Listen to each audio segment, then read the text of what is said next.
Assalamualaikum warahmatullahi wabarakatuh. Selamat pagi anak-anak semua, kembali lagi di pembelajaran Bahasa Indonesia. Dan hari ini kita akan belajar tentang teks prosedur. Teks prosedur adalah teks yang memuat cara atau langkah-langkah untuk melakukan sesuatu atau untuk membuat sesuatu yang disusun secara sistematis dari awal sampai akhir.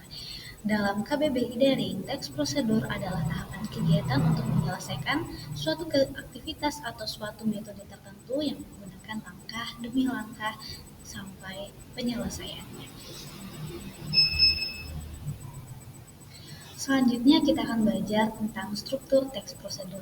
Teks prosedur memiliki 4 bagian menjadi strukturnya. Yang pertama tujuan, yang kedua material, yang ketiga langkah-langkah, dan yang keempat penegasan ulang atau kesimpulan. Berikut tujuan dari struktur teks prosedur adalah memberitahu pembaca tentang proses pembuatan sesuatu, melakukan pekerjaan, atau menggunakan suatu alat. Nah, yang kedua kita lanjut ya anak-anak ke bagian kedua dari struktur teks prosedur yaitu material. Material merupakan hal-hal atau bahan apa saja yang diperlukan atau perlu dipersiapkan dan dibutuhkan dalam pelaksanaan suatu kegiatan atau menggunakan suatu barang. Bagian selanjutnya dari struktur teks prosedur adalah langkah-langkah. Langkah-langkah ini menjelaskan tentang tahapan yang harus dilakukan sesuai dengan tujuan teks prosedur, dan langkah demi langkah ini tidak boleh sembarangan dilakukan, harus step by step, harus langkah demi langkah yang diurut secara sistematis dari awal sampai akhir. Yang terakhir dari bagian struktur teks prosedur adalah penegasan ulang atau kesimpulan. Bagian terakhir ini menjelaskan tentang simpulan dari suatu prosedur yang telah dilakukan. Bagian ini bersifat opsional, bisa ada ataupun tidak. Nah, selanjutnya anak-anak kita akan masuk ke ciri-ciri teks prosedur. Ciri-ciri teks prosedur yang pertama menggunakan kalimat perintah, yang kedua menggunakan kata kerja aktif, yang ketiga menggunakan kata hubung, yang keempat menggunakan kata keterangan, dan yang terakhir terdapat isi kegiatan yang dilakukan secara urut. Lebih lanjut saya akan menjelaskan tentang ciri-ciri teks prosedur.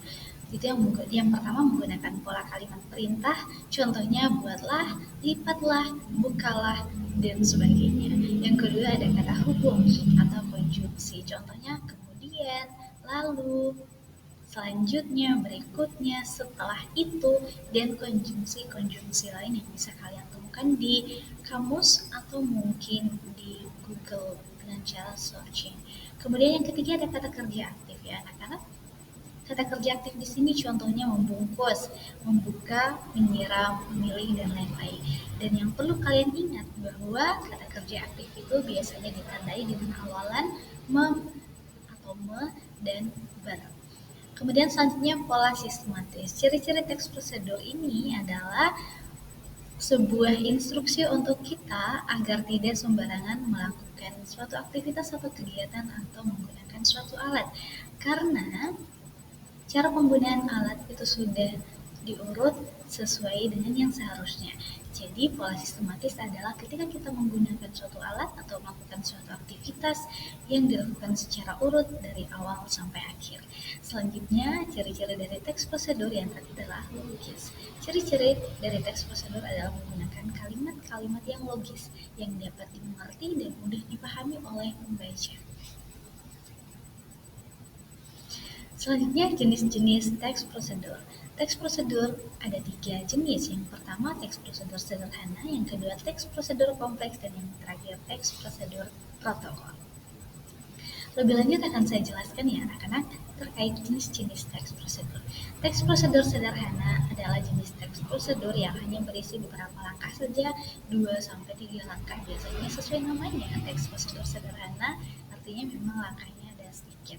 Kemudian yang kedua ada teks prosedur kompleks. Teks prosedur kompleks ini berisi banyak langkah-langkah atau aksi yang cenderung lebih kompleks, bahkan terkadang ada sublangkah atau bagian dari langkah-langkahnya.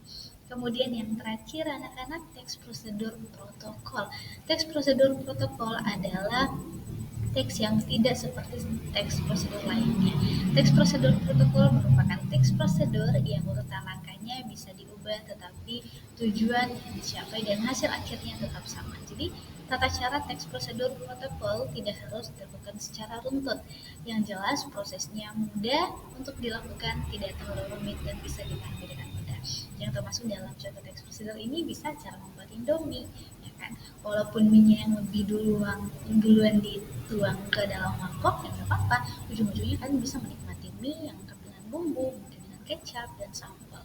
Yang urutannya tidak harus runtut, tapi akhirnya the final result is kalian tetap bisa menikmati semangkok mie instan. Oke, selanjutnya anak-anak kita akan mempelajari tentang kaidah kebahasaan teks prosedur. Kaidah kebahasaan teks prosedur diantaranya memakai kata kerja imperatif, kata teknis, konjungsi, penambahan, pernyataan persuasif, deskripsi alat, dan kata kerja aktif. Nah, itulah anak-anak untuk pembelajaran kita hari ini terkait teks prosedur di pembelajaran Bahasa Indonesia pada pertemuan kali ini. Jika ada yang kurang dimengerti, silakan ditanyakan, karena jika kalian mau bertanya, maka akan sesanti jalan. Saya akan dengan senang hati menjawab jika kalian ingin menanyakan sesuatu yang mungkin belum kalian pahami. Tetap semangat belajar. Sekian dari saya. Wassalamualaikum warahmatullahi wabarakatuh.